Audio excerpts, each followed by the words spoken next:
Hey, so my very first year on YouTube was honestly a total mess. I was busting out 1 to 2 videos every week for a solid year and could barely get anyone to watch, like couldn't even hit 1,000 views per video. Super discouraging, right? I tried all those tips and tricks the YouTube gurus keep pushing and yeah, total flop. Nothing worked. Then I had this moment where I started reading between the lines of all that advice I'd been consuming and I noticed some weird patterns nobody was talking about directly. So I tried this completely different strategies, stuff that goes against everything you typically hear, and weirdly enough, things finally started happening. These 6 kind of strange approaches helped me finally break through that 1,000 view wall and actually grow my channel progressively. Let me share what actually worked for me. The first one is the algorithm paradox. I remember when I first started on YouTube, I was obsessed with SEO. I would spend hours researching keywords, optimizing descriptions,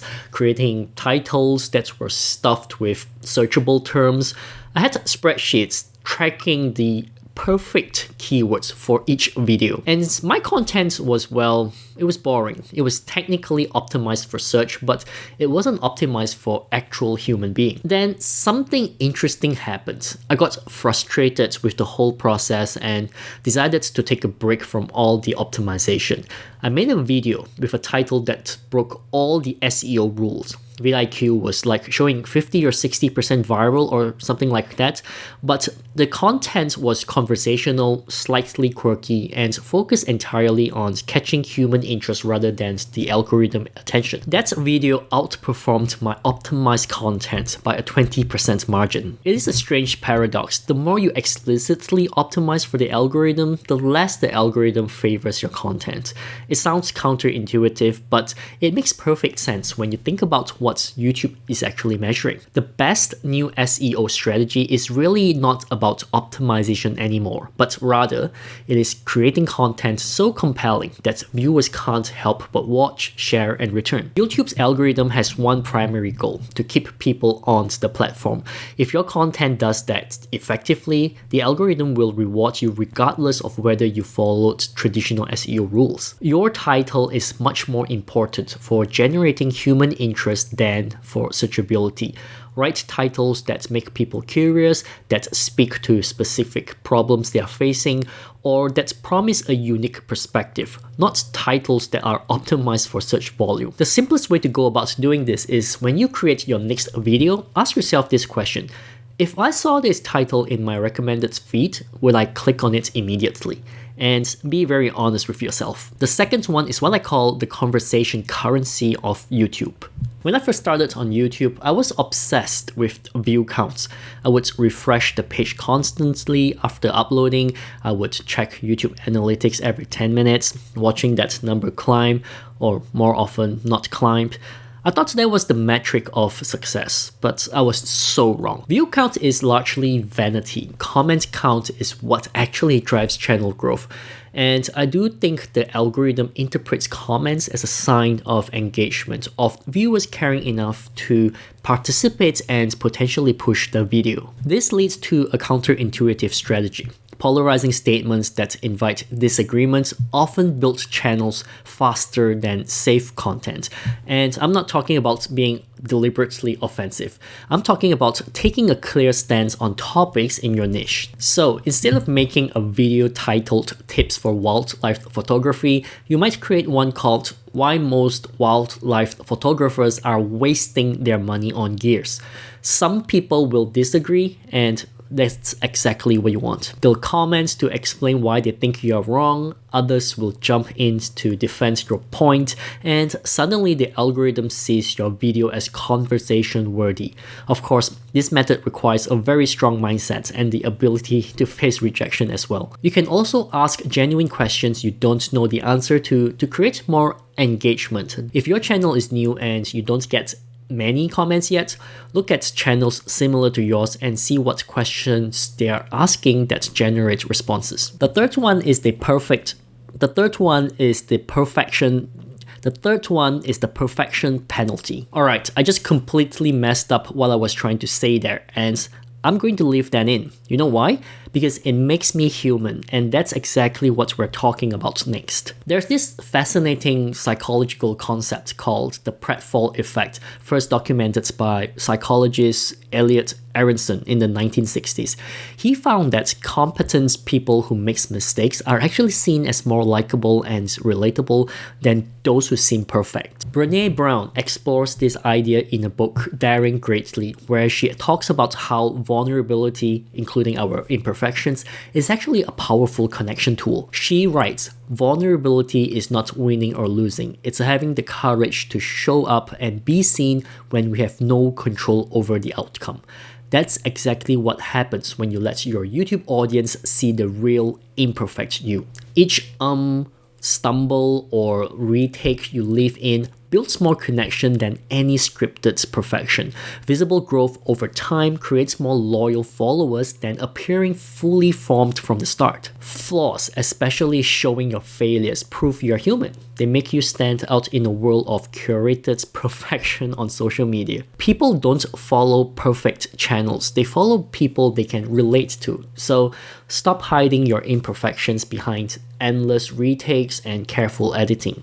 Instead, learn to see them as one of your greatest assets for building an authentic connection with your audience. The fourth one is the pattern breaking advantage. Human attention is a fickle thing. Our brains are actually wired to tune what's predictable. It could be something simple like this. Did you know how I just flipped the screen of this video? That's probably caught your attention because it feels kinda off, right? That's exactly what I'm talking about with this next strategy. Think about the last time you watched a typical educational YouTube video. You could probably predict exactly how it would go. Intro, problem statements, 3 main points, conclusion, and call to action. Our brain recognizes these patterns and we start to drift. This is where the patterns breaking comes in. Strategic mistakes like abrupt transition, sudden tone changes, or just some drastically different things that resets viewer attention. When it comes to educational content, I think of Film Booth, who combine acting and highly edited video to provide education. There's nothing new in what Film Booth taught, but the way he presented it was different. So our mind had that dopamine kick because it challenges our common pattern. The videos that feel slightly uncomfortable to create often perform better than polished, predictable content. Look at creator thumbnails right now. Everyone is following Mr. Beast's style with the bright colors, shocked faces, and bold text. They all blend together.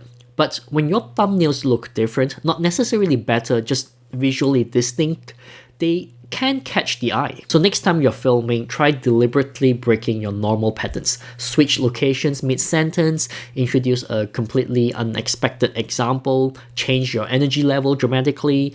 Your retention graphs might just thank you. The fifth one is what I call the Invisible Apprenticeship. Let me tell you a quick story. When I decided to take YouTube seriously, I spent 3 weeks perfecting my first video. I wrote and rewrote the script, configured my lighting, recorded probably 50 takes, then re-recording, and spent days editing. The result? A perfectly mediocre video that got barely any views and honestly makes me cringe when I watch it now, and I removed it. Meanwhile, a creative friend of mine was pumping out 3 videos a week. They weren't perfect. Sometimes the lighting was off, sometimes she'd stumble over her words, but she kept going. By the time I finished my 3rd video, she had published her 30th. And guess what? Her 30th video was exponentially better than her first, while I was still agonizing over minor details. The truth is, your first 100 videos aren't primarily content, they're skill developments that happens to be public. Think of them as your training ground, not your defining work, or even starting a new job you barely know anything about. I'm not sure if you heard this before, but there's this great story about a ceramics teacher who divided the class into 2 groups. One group was graded solely on quantity. They just needed to produce as many pots as possible. The other group was graded solely on quality. They just needed to produce 1 perfect pot. By the end of the semester, the quantity group had also produced the highest quality pots, Why? Because they were practicing, iterating, learning from mistakes, while the quality group was paralyzed by perfectionism. Most creators never make it past 20 or 30 videos because they're too worried about perfection. By the time you hit 100, you'll be completely different creator. Your camera presence, your editing, your storytelling will all have improved naturally through practice. So just start shooting, keep publishing, and embrace the learning process. The last one is the niche advantage. You know what's really tempting when you're creating content? Trying to make everyone happy. I mean, more viewers equals more success, right? That's what I thought when I first started out. I was making these general videos about how to succeed on social media and top 10 productivity tips that could apply to basically anyone. And guess what? They performed terribly. It wasn't until I stumbled across Seth Godin's concept of the smallest viable audience that I understood what was happening.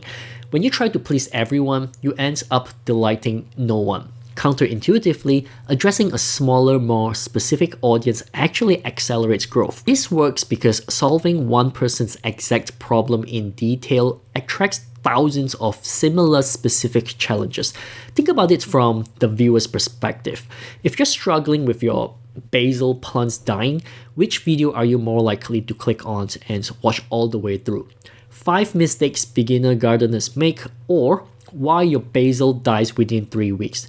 The second one feels like it was made specifically for you. And when I say one person, I'm not being literal. I mean one type of target audience with specific characteristics, like a 30-year-old becoming a parent for the first time, working full-time, feeling the pressure of high living costs because the baby is arriving. When someone in that exact situation finds your content, they feel like you're reading their mind. They subscribe, they comment, they share with others in similar situations, and the best part is you never know how big the size of this target audience is. Now, I get the fear. You might worry about getting stuck in a niche hole that you can't climb out of, but you can always take along the audience you built with you to something new, to something captivating. The strategy is to build your audience first by being recognizable within a specific niche, then gradually evolve. Your audience grows with you because they connect with you, not just your content, which is the way to go. But they need that specific entry point to find you in the first place. So there you have it, 6 unpopular but effective YouTube strategies. I have a lot more to share, but the biggest one is definitely from the experience I gained from uploading over 200 videos on YouTube. I have some good shares in there, so be sure to check out the video here. Alright, that's all from me in this video. Thanks for watching and see ya.